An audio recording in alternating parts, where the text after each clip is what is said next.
Over rotisserie chicken and throw it in the pot, kind of break it up a little bit so that the water can cover it. Just keep on boiling it until it's falling apart.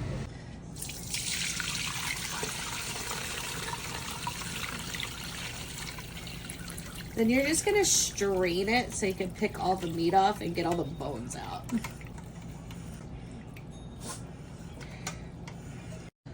Just make sure there's no bones or anything gross still in your pot.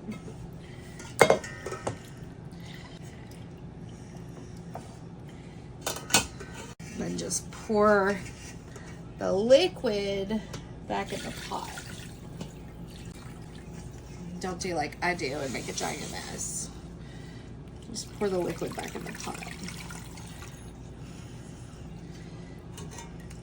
And then you can just pick. So then you have your broth.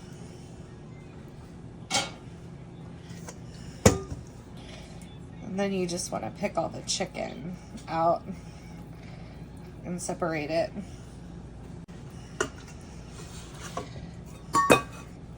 Just make sure you have clean hands because you don't want any of these bones or the skin.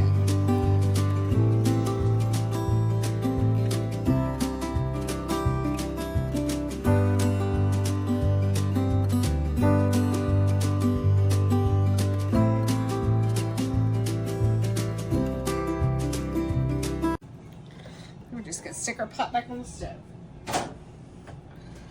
And throw all this away. Now you should have a basic base of something like this. You can add whatever you want to it at this point. Just turn it back on and add a bag of frozen mixed vegetables, noodles, rice, ramen, whatever you want. I usually add like onions and garlic. But I am actually out of chopped onions and I usually just keep them in the freezer. So I'm just going to add a can of this gluten-free cream of chicken soup and a can of this gluten-free cream of mushroom soup. And then I'm just going to break up some of this gluten-free spaghetti into it, into small pieces. And the kids will really like it. But if you want more vegetables or more seasoning or whatever, this is just like a basic chicken soup. And you can just zhuzh it up however you want. So yeah, this was a little boring. It tastes like, I mean, it's alright. It tastes like chicken and dumplings where it's just like kind of bland. So I'm going to add some of this Knorr chicken bouillon to it. I think that'll zhuzh it up a little bit. Give it a little more flavor. So right now it tastes real boring. Just be careful with this because it's very salty.